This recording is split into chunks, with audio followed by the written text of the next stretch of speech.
Well, for nearly 2 years, popular mentor John Wheeler has been in harness racing wilderness. However, he's back with a big smile and, more importantly, he's back as a winner. I caught up with John to congratulate him on his recent success. Well, John, good to see you back. Good to see you back with that big smile, and also congratulations on the success at Newcastle last week, the 3-year-old Eastern Divisional Championship with Paint Me a Reason. Yeah, her forms have been pretty consistent, and actually at a price it was no surprise. And inch perfect drive by Hannah, peach of a drive. Yeah, an outstanding drive. She's certainly underrated. She went 149 and change here at Menangle with Artillery, and then with Paint Me a Reason. She certainly deserves a lot more attention. Well, the secret's out now, Mike. The secret's out. Now, Paint Me a Reason always has been a very promising type. John, now you've got some ambitious plans starting to form? Well, my brother bred her with a few of his mates. I couldn't have her as a young horse, so Peter and Cindy took her down and educated and raced her. And, I was always going to sort of get her when the time was right. Form's been sort of quite good. 4 starts back for 2 wins and 2 seconds. Previous to that, she was on death's door. She had temperatures of over 41.6, and we expected her to sort of die, but she came through it and back on the track and doing nice things.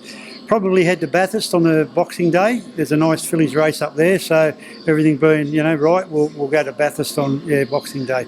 You've got another promising type on your books, John Solero. You mentioned to me a couple of weeks ago that you've got a big opinion of this particular filly, but she's still learning how to race. Yeah, she's quite timid still at the moment, Mike.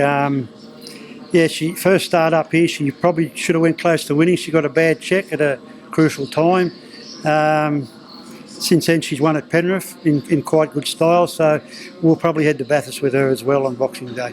As I said, John, nearly 2 years off the scene. Are you enjoying being back where you certainly know what you're doing as far as training winners? Yeah, it's great to be back, especially training winners. Yeah. Hey, John, how did your story begin? You're from Riverstone, and Riverstone's always been a wonderful grounding as far as harness racing is concerned. Yeah, well, I'd have to sort of put that down to my grandparents. I grew up on their property. They had a 10-acre property at Horsley Park back in the 60s and whatnot. Used to head to Harold Park of a Friday night as a 7-year-old from my uncle. He had a horse called Little Bruce that competed down there every Friday night. That's where I got to meet the great Tony Turnbull. As a 7-year-old kid, I used to race up the hill with him and pull the boots off after he'd have a race, and he gave me a cane whip one day, and I've still got it. Must have had stars in your eyes back in those days. You mentioned Tony Turnbull, but everywhere you looked, there was champion names. Oh, there was, the Caffins, the Newmans, Laurie Miles. Harness racing was quite, massive in them. Of course, Laurie Miles being a famous son of Riverstone. Yeah, he trained out at Riverstone for a long time, Laurie. The Woods, Wally Woods, he was there. It was a very strong hub of harness racing back in the day at Riverstone, yeah. You mentioned the Caffins. You had an association with that particular famous family? Yeah, I spent a fair bit of time with Jimmy Caffin, and then later on I spent a fair bit of time up at Cyril Caffin's property. So, yeah, they were great horsemen. One horse that you've certainly got fond memories of, no doubt, Pop from the Beach, and along the way, John, he claimed a few big scalps in his career. Yeah, he was, he wasn't the greatest horse to race in the country, but in our eyes he was. Named after my father, passed away. He turned out to be a nice horse. He won, 2 Group 3 races and did beat some nice horses along the way. Lumos was another good performer for you, and the Commodore nomination here we're picking up is Wes Komorowski. How did that association come about? Yeah, Wes was a friend of my brother's. That was a Smithwood RSL connection. Wes asked me would I take a couple for him. I said I would.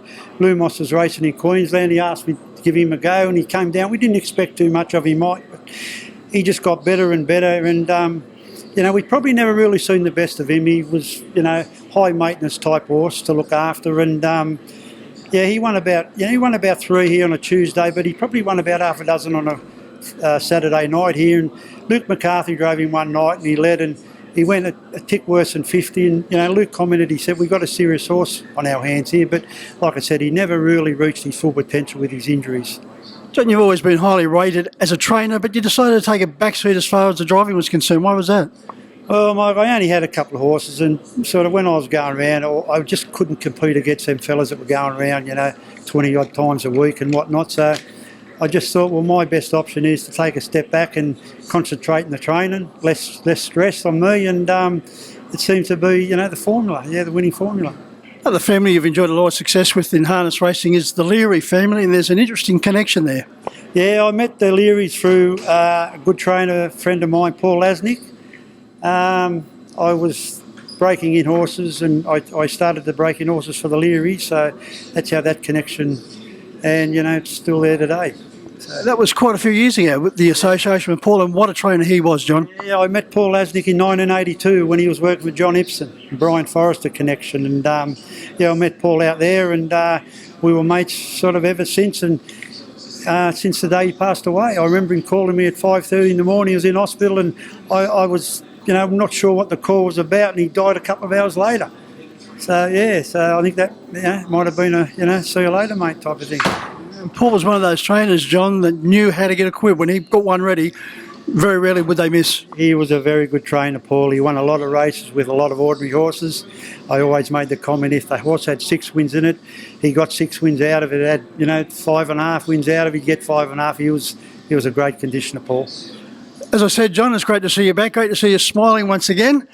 I don't know how you're going to go this year as far as the football team is concerned. Are they going to keep putting a smile on your face, the St George Dragons? Fingers crossed, mate. Fingers crossed.